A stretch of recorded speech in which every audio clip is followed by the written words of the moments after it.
আসসালামু আলাইকুম। আজকে আমার জীবনের কিছু কথা আপনাদের সাথে শেয়ার করব। আপনারা ২-১ টা ভিডিওতে আমাকে কমেন্ট করেন যে আমি কেন বাবার বাড়িতে থাকি।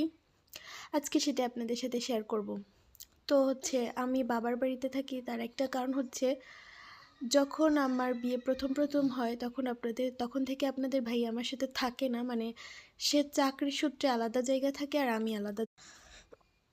সেইজন্যে আমি আসলে সেখানে ছোটোবেলা থেকে মানে যখন একটু আব্বু আম্মু আদর করে আসলে আমাকে যেতে দিত না। তারপরে এরকম করতে করতে বছরের পর বছর পার হয়ে আজকে কিন্তু প্রায় ৫ বছরে পা দিছে। আর এখন হচ্ছে আমার একটা মেয়েও আছে, আর ও অনেক ছোট। ওকে নিয়ে আমার ওইখানে একা সারভাইভ করা আসলে অনেক কষ্টকর হয়ে যাবে, কারণ আমার শ্বশুরবাড়িতে আমার একাই এক রুমে থাকতে হবে।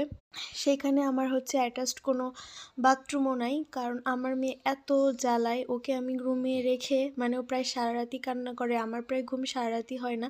ওইখানে গেলে কিন্তু আমার আমার আসলে আমার মেয়েকে রেখে কিন্তু আমার ওয়াশরুমে যাওয়া, গোসল-টোসল করা মানে সব কিছু করতে হবে। যখন আমি ওখানে কন্টিনিউ থাকা শুরু করব, সেই সূত্রে হচ্ছে আমি ওইখানে থাকতে পারি না। আর তারপরে ও যেহেতু ছোট, কারো কাছেই যেতে চায় না, আর কারো কাছে দিয়ে আমার কিন্তু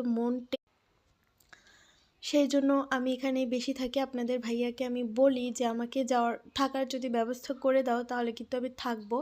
তাছাড়া ওইখানে আমার থাকা আসলে অসম্ভব, কারণ আমাদের রুম এক জায়গায় আর বাথরুম প্রায় আরও ১ মাইল দূরে, মানে এতটুকু দূরে, অনেকটা দূরে আসলে যেতে হয়। এই কারণেই হচ্ছে আমি কিন্তু বাবার বাড়িতেই থাকি। তবে আমারও ভাল লাগে না, কারণ অনেক অনেক ধরনের কটু কথা বলে, সেগুলো আমারও ভাল লাগে না শুনতে। আমারও মনে চায় যে আমি আমার শ্বশুরবাড়িতেই থাকি অ্যান্ড হচ্ছে আমি আপনাদের ভাইয়ের ইনকামই খাই।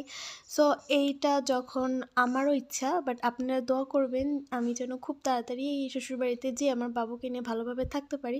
আজকের ভিডিও এই পর্যন্তই। ভালো থাকবেন সবাই।